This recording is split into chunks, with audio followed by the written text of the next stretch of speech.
Number 1, जिंदगी का अर्थ। जिस जिंदगी को हम जी रहे हैं, क्या बस यही जिंदगी हमारी अपनी है? जन्म लेने से पहले हम किन हालातों में रह रहे होंगे, क्या कर रहे होंगे? मृत्यु के पश्चात हमारे शरीर का तो अंतिम संस्कार कर दिया जाएगा, लेकिन हमारी आत्मा का क्या होगा? यह कुछ सवाल अक्सर मेरे मस्तिष्क को कचोटते रहते हैं। बहुत हद तक संभव है कि यह सवाल एक कॉमन सोच भी नहीं सकता है, जो सामान्य मस्तिष्क में उथल पुथल का कारण बन जाए। नंबर 2, आत्माओं का सफर। इन्हीं सवालों को हल करने के लिए वह एक ऐसे जवाब तक जहां पहुंचती है जो वाकई किसी को भी हैरान कर सकती है। हम आध्यात्मिक गुरुओं के पास जाते हैं क्योंकि हम अपने जीवन का उद्देश्य और मृत्यु के बाद के हालातों को समझना चाहते हैं। आइए जानते हैं, मृत्यु के पश्चात और पुनर्जन्म से पहले आत्मा को किन चरणों से होकर गुजरना पड़ता है, या फिर कह लीजिए किन हालातों का सामना करना पड़ता है। नंबर 3, स्वर्गलोक, अच्छे बुरे कर्म। सबसे ऊपरी लोक होता है स्वर्गलोक।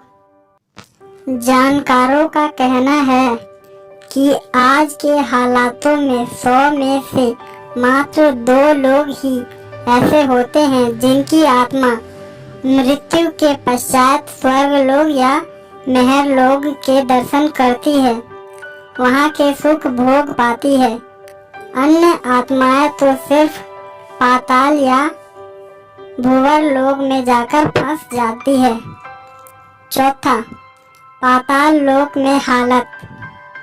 धरती पर इंसान चाहे कितने ही कष्ट या बुरी परिस्थिति में हो सकता है, लेकिन वह हालत पाताल के हालातों से बहुत बेहतर है। पाताल लोक में 100% आत्माएं नकारात्मक शक्तियों के नियंत्रण में रहती है, जो उससे कहीं ज़्यादा ताकतवर होते हैं। नंबर 5, निचले स्तर पर बुरी ताकतें। पाताल लोक के जितने ज़्यादा निचले स्तर पर जाते जाएंगे, दुख, तकलीफों और नकारात्मक हालातों की घुटन और ज़्यादातर बढ़ती जाएगी। हमें निचले स्तर पर दोबारा जन्म लेने से करीब 400-500 वर्ष पहले तक रहना पड़ सकता है। नंबर 6, पाताल की प्रताड़ना। पाताल लोक और निचले लोक की प्रताड़ना से व्यक्ति को मात्र एक ही चीज बचा सकती है, और वो है उसका आध्यात्मिक विकास। यहाँ तक स्वर्ग में बिताए जाने वाले समय को भी आध्यात्मिक झुकाव द्वारा बढ़ाया जा सकता है। यहाँ तक कि मृत्यु के पश्चात हमारी आत्मा कितना ज़्यादा आध्यात्मिक झुकाव रखती है, वह भी हमारे पुण्य कर्मों को बढ़ाकर जल्द से जल्द हमें धरती पर वापस आने का अवसर देता है। नंबर 7, ताकतवर आत्माएं। हालांकि यह इतना आसान नहीं होता, क्योंकि शक्तिशाली और बुरी आत्माएं हमें किसी भी प्रकार के आध्यात्मिक कृत्य करने से रोकती है। वे इतनी ताकतवर होती है कि उनके सामने हम पूरी तरह निष्कर्ष साबित हो सकते हैं। नंबर 8, स्वर्ग की सुविधाएं।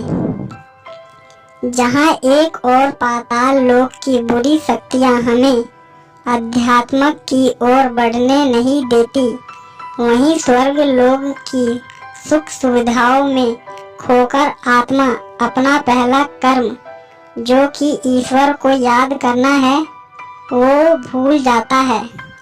दोनों ही हालातों में नुकसान भुगतान पड़ता है। नंबर 9, पूर्व जन्म को जानना।